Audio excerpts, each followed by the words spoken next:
وعن مالك بن الهويرث رضي الله عنه قال قال رسول الله صلى الله عليه وسلم صلوا كما رأيتموني أصلي رواه البخاری۔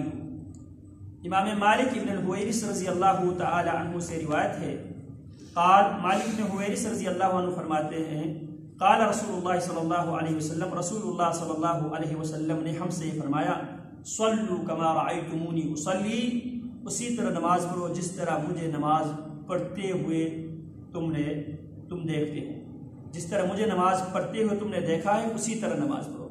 یہ مالک بن الحویرث رضی اللہ تعالیٰ عنہ خود بیان کرتے ہیں، نحن شبابۃ متقاربون فاقمناه 20، ہم کچھ نوعمر نوجوان تھے، نبی علیہ السلام کے پاس اپنی بستی سے دین سیکھنے کے لیے، نماز سیکھنے کے لیے اپنی بستی چھوڑ کر آپ علیہ السلام کے پاس ہم آئے، فاقمنا عنده 20، ہم نبی اکرم صلی اللہ علیہ وسلم کے پاس 20 دن قیام کیے، 20 دن ہم نے اللہ کے نبی علیہ السلام نے اس سے تعلیم و تربیت حاصل کی۔ جب نبی علیہ السلام نے دیکھا کہ ہم اپنے گھروں کی طرف جانے کے لیے بے چین ہیں، تو آپ علیہ السلام نے انہیں کچھ نماز کے حوالے سے کچھ احکام بتلائے۔ ان احکام میں سے ایک حکم یہ بھی تھا صلوا کما رأیتمونی اصلی، اسی طرح نماز پڑھو اپنی برادری میں جا کر جس طرح مجھے نماز پڑھتے ہوئے تم نے دیکھا ہے۔ اب بحیثیت مسلمان ہر مسلمان کی ذمہ داری ہے کہ وہ اپنی نماز کو نبی علیہ السلام کی نماز کے ساتھ میچ کر کے دیکھ لے، کیا واقعی میری نماز اسی طرح کی نماز ہے جس طرح نبی اکرم صلی اللہ علیہ وسلم کی نماز ہوتی تھی؟ اگر نبی علیہ السلام کی نماز کی طرح میری نماز ہے تو وہ نماز ہے، ادروائز وہ نماز نہیں ہے۔ کیوں؟ نبی علیہ السلام نے صلوا کما رأیتمونی اصلی، اسی طرح نماز پڑھو جس طرح مجھے نماز پڑھتے ہوئے تم نے دیکھا ہے، ورنہ مشرکین مکہ کے لوگ بھی نماز پڑھتے تھے۔ اسی طرح جناب ابراہیم علیہ السلام کی شریعت میں بھی نماز تھی، جناب موسیٰ علیہ السلام کی شریعت میں بھی نماز تھی۔ مثال کے طور پہ جناب ابراہیم علیہ السلام کی شریعت میں نماز تھی، اس کی دلیل کیا ہے؟ ربنا انی اسکنت من ذریتی بواد غیر ذی زرع عند بیتک المحرم ربنا لیقیموا الصلاۃ، اللہ انہیں اس لیے چھوڑا ہے تاکہ وہ نماز پڑھے۔ اور جناب موسیٰ علیہ السلام سے اللہ فرماتے ہیں وَأَقِمِ الصَّلَاةَ لِذِكْرِ، موسیٰ نماز کو میرے ذکر کے طور پہ، میری یاد کی طور پہ موسیٰ نماز پڑھ لے۔ اور اسی طرح مشرکین مکہ کے لوگ بھی نماز پڑھتے تھے، وَمَا كَانَ صَلَاتُهُمْ عِنْدَ الْبَيْتِ إِلَّا مُكَعًا وَتَصْدِيًا، ان کی نماز کیا ہوتی تھی؟ سیٹیاں بجانا، تالیاں بجانا، یہ ان کی نماز کے عنوان سے وہ یہ کام کیا کرتے تھے۔ لہٰذا ہم نماز پڑھنے کا کیا کون سے نماز پڑھنے کا ہم پابند ہے؟ حی علی الصلاۃ، یہاں پہ الصلاۃ کے اوپر الف لام ہے، الف لام سے مراد وہ معروف نماز، وہ مسنون نماز، وہ مستند نماز جو نبی علیہ السلام لے کے آئے۔ ہم موسیٰ علیہ السلام والی نماز کی نہ ہمارے پاس ڈیٹیل ہے نہ ہم اس کے پابند ہیں، جناب ابراہیم علیہ السلام کی نماز کیسی ہوتی تھی نہ اس کے ہمارے پاس ڈیٹیل ہے نہ ہم اس کے پابند ہیں۔ اسی طرح جو مشرکین مکہ جس کو نماز کے عنوان دیتے تھے، نہ ہم اس کو پڑھ سکتے ہیں، ناجائز ہے۔ ہم کس نماز کے پابند ہیں؟ صلوا کما رأیتمونی اصلی، اسی طرح نماز پڑھو جس طرح مجھے نماز پڑھتے ہوئے تم دیکھتے ہو۔ حی علی الصلاۃ، آؤ اس خاص نماز کی طرف۔ وہ کون سی خاص نماز؟ جس خاص نماز کی ہر ادا پہ، ہر حرکت پہ پیارے پیغمبر علیہ السلام کا مہر ثبت ہو، ہاتھ اٹھانے سے لے کے، ہاتھ رکھنے سے لے کے، رکوع اور سجدے کی ڈیٹیل سے لے کے، اور سلام تک، تکبیر تحریمہ سے لے کے السلام علیکم ورحمۃ اللہ تک، اور السلام علیکم ورحمۃ اللہ سے لے کر مسنون اذکار تک، یہ نبی علیہ السلام کی نماز کے اجزاء ہے۔ تو حکم کیا دیا؟ صلوا کما رأیتمونی اصلی، اسی طرح نماز پڑھو جس طرح تم نے مجھے نماز پڑھتے ہوئے دیکھا ہے۔ تو لہذا بحیثیت مسلمان ہر مسلمان کی ذمہ داری ہے وہ اپنی نماز کو نبی علیہ السلام کی نماز کے ساتھ میچ کر لے۔ اب سوال یہ ہے اللہ کے نبی علیہ السلام کی نماز کے ساتھ ہم اپنی نماز کو کیسے میچ کریں، کیسے ہم اس کے درمیان مقارنہ کریں، موازنہ کریں، کمپیئر کریں؟ تو کتب احادیث میں کتاب الصلاۃ کے حوالے سے محدثین نے مستقل کتاب، مستقل چپٹر، مستقل عنوان دے کر نبی علیہ السلام کے نمازوں کی ہر ادا کو انہوں نے کوٹ کیا ہے، ان کتابوں کی طرف رجوع کر کے، یا کسی عالم کے پاس جا کے اس عالم سے یہ مطالبہ کیجئے کہ ہمیں وہ نماز سکھائیے جو نماز نبی اکرم صلی اللہ علیہ وسلم پڑھا کرتے تھے۔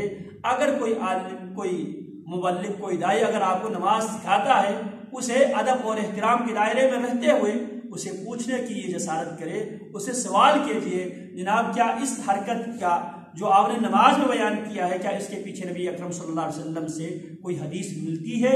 اگر ملتی ہے تو وہ نبی علیہ السلام کی حدیث نماز ہے، اگر نہیں ملتی، اگر اس کے پیچھے دلیل نہیں ہے، اگر اس کے پیچھے امتیوں کی آراء ہے، ان کے رائے ہے، تو وہ نماز نہیں ہے۔ کیوں؟ ہم پابند صلو کما رأیتمونی اصلی، اور عالم سے، اپنے محلے کے عالم سے آپ سوال کرنا بھی یہ بھی اللہ کا حکم۔ فاسألوا اہل الذکر ان کنتم لا تعلمون، اہل ذکر سے سوال کرو ان مسائل کے بارے میں جن مسائل کے بارے میں آپ آگاہی نہیں رکھتے۔ لیکن بالبینات والزبر، اہل ذکر جب بات کریں گے محض ان کے دعوے سے بات نہیں بنے گی، بات بنانے کے لیے بات اس وقت بنے گی جب اہل ذکر بالبینات والزبر، جب اہل ذکر اپنی بات کے پیچھے دلیل بیان کرے، دلیل دے، لاجک دے، کتاب اللہ کی آیت کی صورت میں، سنت رسول اللہ کی صورت میں۔ اگر وہ دلیل دے تو پھر آپ پابند ہے۔ اور یہ بات بھی یاد رکھیں، عموماً ہم پرانے زمانے میں والدین سے جو نماز ہم سیکھے ہوئے ہیں، ہم اسی نماز پہ کبھی بھی ہم اس کے مینٹیننس کرنے کی، ہم اس کی اصلاح کرنے کی ہم جستجو نہیں کرتے۔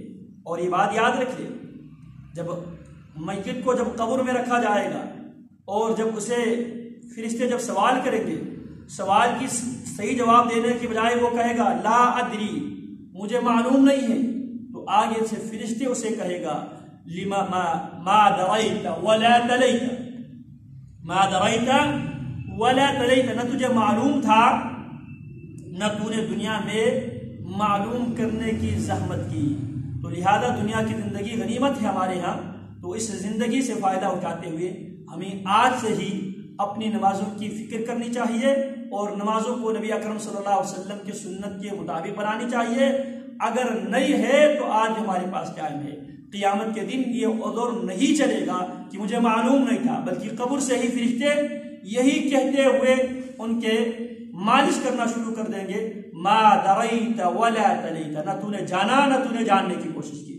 تو لہذا بحیثیت مسلمان ہر مسلمان کی ذمہ داری ہے، کم سے کم عام مسلمان ہے وہ کم سے کم ارکان اسلام میں سے 2 رکن کے علاوہ باقی ارکان ادا کرنے کی ہمت نہیں رکھتے۔ کلمہ، ہم کلمہ پڑھتے ہیں ماشاءاللہ، اور اس کے بعد نماز، اس کے علاوہ نہ ہم حج پہ جا سکتے ہیں، نہ ہم صدقات و خیرات دے سکتے ہیں۔ ہم 3 ارکان اسلام میں سے 3 رکن پر ہم آسانی سے عام آدمی ان پر عمل کر سکتے ہیں۔ شہادت ان لا الہ الا اللہ وان محمد رسول اللہ واقام الصلاۃ، پھر وایتاء الزکات، زکات دینے کے عام مسلمان اس پوزیشن میں نہیں ہے۔ وحج وصوم رمضان، ہاں رمضان کے ہم روزہ رکھ سکتے ہیں، کلمے اور عقیدے کو ہم اپنا سکتے ہیں، اور نماز پڑھ سکتے ہیں، اور ہم روزہ رکھ سکتے ہیں۔ اور روزہ بھی بس اوقات ہر مسلمان نہیں رکھ سکتے۔ اگر اس حساب سے، اس اینگل سے اگر دیکھیں تو ارکان اسلام میں سے انسان 2 رکن پر عمل کر سکتے ہیں، باقی 3 پر عمل بعض لوگ نہیں کر سکتے۔ نہ زکوٰۃ دینے کی مالی استطاعت نہیں ہے، حج کرنے کی مالی استطاعت نہیں ہے، مکمل رمضان کے روزہ رکھنے کی صحت اجازت نہیں دیتی۔ تو خیر رمضان کے روزہ رکھنے کی اگر اس کے اندر طاقت نہ ہو تو وہ فدیہ دے گا، یہ الگ معاملہ ہے۔ لیکن جو ارکان اسلام پر بذات خود عمل کرنے میں ہم صرف اور صرف کلمہ اور نماز، اور نماز بھی اگر ہمارا درست نہ ہو اور عقیدہ بھی ہمارا درست نہ ہو، کس بنیاد پہ ہم اپنے آپ کو مسلمان کہہ سکتے ہیں؟ یہ ہمارے لیے کوشچن مارک ہے۔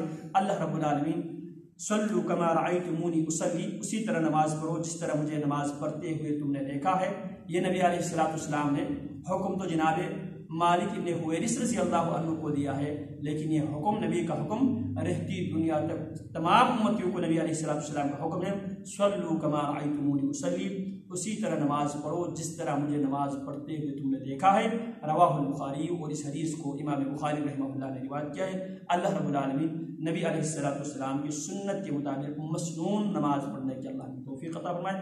وصلی اللہ وسلم علی نبینا محمد وعلی آلہ وصحبہ اجمعین۔